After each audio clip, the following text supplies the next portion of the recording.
Bonjour à vous communauté, mon nom est Yves Lantier et bienvenue en résumé, l'endroit où je vous partage ma vision de l'actualité, toujours avec une pointe d'humour et d'humanisme. Alors communauté, comme vous le savez très bien, j'adore pouvoir interagir avec vous et là, ce qui est arrivé récemment, c'est qu'il y a eu un petit débat qui s'est ouvert par rapport à une vidéo que j'avais fait il y a de cela très longtemps et ce qui m'a amené l'idée de faire une question hebdomadaire. Alors si j'y pense assez régulièrement, bien, je vais vous proposer à chaque semaine une question sur laquelle je vais vous inviter à vous exprimer par rapport à l'actualité. Et cette question-là, je vais l'appeler la question Tidjo connaissant.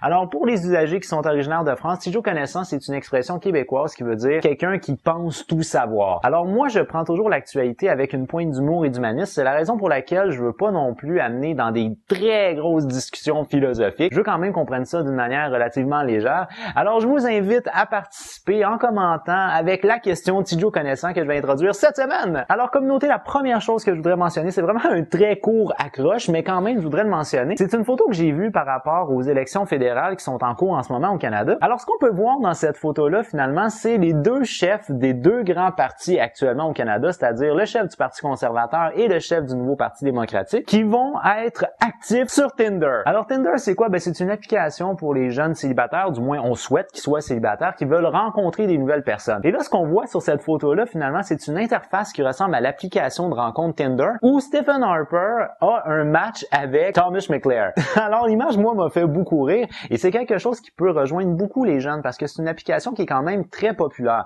Maintenant, il en reste pas moins que c'est de la propagande politique dans le but de vendre le Bloc québécois, mais quand même, j'ai trouvé que l'idée était bonne et originale, puis ça peut peut-être aller rejoindre un petit peu plus la jeune génération pour participer un peu plus aux élections. Fait que franchement, félicitations au Bloc québécois pour ce geste-là. Communauté, cette semaine dans l'actualité, on a appris que Kayla Mueller, qui était une humanitaire qui avait été faite captive en août 2013 en Syrie par l'État islamique, aurait été non seulement mariée de force, mais également violée à multiples reprises par le calife de l'État islamique. Alors, c'est la chaîne de télévision ABC, qui est une chaîne très importante aux États-Unis, qui a ramené ces propos-là, qui auraient été confirmés par des gens qui ont été proches de Kayla Mueller. Alors moi, ça, c'est le genre de choses qui me touche énormément et je trouve ça excessivement triste d'apprendre ce genre de nouvelles-là. Et je sais que certains abonnés de ma chaîne YouTube croient fermement en l'existence d'un Dieu. Et moi, c'est le genre de choses qui me font remettre en question l'existence d'un Dieu parce que je peux pas comprendre que si Dieu il y a, qu'il accepte que ce genre de sévice-là soit fait à l'égard d'une personne qui n'a voulu que faire le bien.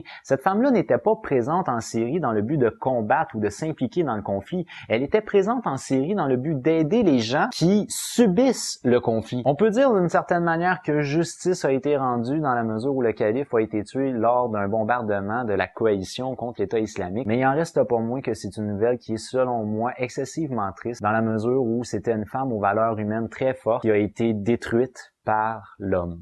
Maintenant, communauté, pour ne pas être trop dépressif, une nouvelle peut-être un petit peu plus agréable. C'est une vidéo qui est devenue virale aux États-Unis, mais pas au Canada ni en France. Aux États-Unis, il y a eu une fraternité de l'Université d'Alabama qui s'appelle The Alpha Phi, et les Alpha Phi ont fait ce qu'on appelle une vidéo de recrutement. Alors, c'est pas vraiment une méthode qui est pratiquée dans les universités québécoises, l'idée de faire des vidéos de recrutement pour des fraternités. Par contre, aux États-Unis, c'est quelque chose qui est quand même assez populaire. Et cette vidéo-là est devenue virale. Pourquoi? Parce qu'on y voit le mode de vie universitaire américain.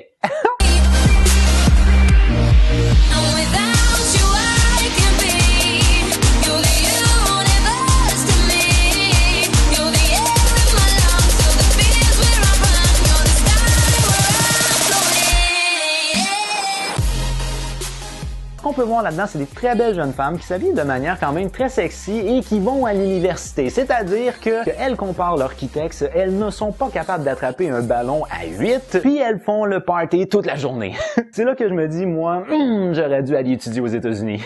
Maintenant, communauté, une nouvelle qui m'a excessivement déçu. Je sais pas si vous vous rappelez de Jared. Jared, c'était l'image de marque des restaurants Subway. Alors, Jared, ce qu'il avait fait, c'est qu'il avait perdu énormément de poids des suites à une diète de sous-marin Subway. Alors, Jared, qui se nomme en fait Jared Fogley, a tout récemment déclaré coupable à plusieurs chefs d'accusation concernant des formes de pédophilie. Alors, Jared Fogley a reconnu avoir détenu des vidéos de pornographie infantile avec des jeunes qui pouvaient aller jusqu'à 6 ans Également d'avoir eu des relations sexuelles avec au moins 14 mineurs. C'est dommage, pourquoi? Parce que c'est un homme qui avait peut-être inspiré beaucoup de gens à rentrer dans ce processus-là de perte de poids et d'avoir de plus saines habitudes de vie. Et là, malheureusement, avec cet acte-là, ou du moins avec ces nouvelles accusations-là, qu'il reconnaît lui-même comme étant coupable, à ce moment-là, ça vient de ternir complètement son processus qui avait pourtant inspiré des milliers de gens. Maintenant, en guise de dernier sujet communauté, j'aimerais ça vous parler. En fait, c'est plus une suite de quelque chose que je vous avais déjà parlé. C'est le site internet Ashley Madison qui avait été piraté. Et ce que les pirates avaient fait, c'est qu'ils avaient pris des informations personnelles des utilisateurs.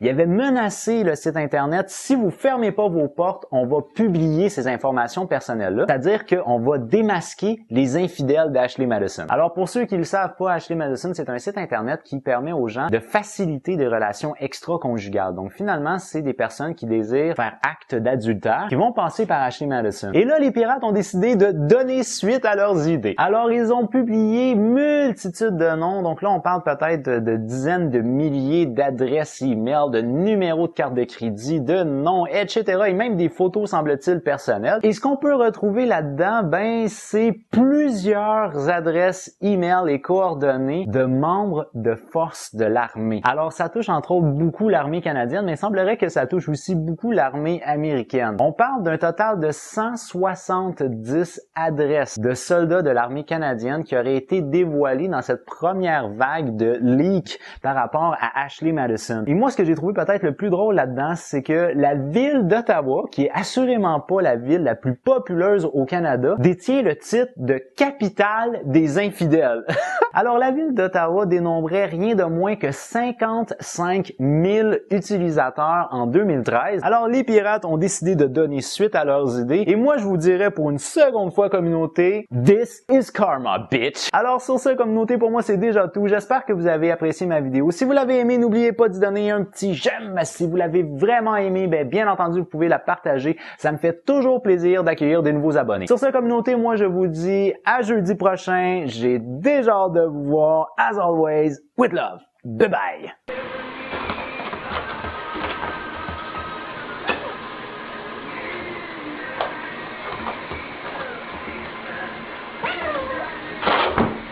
Différentes pancartes électorales de films d'horreur. Alors on peut voir entre autres des seigneurs Sith de Star Wars ou sinon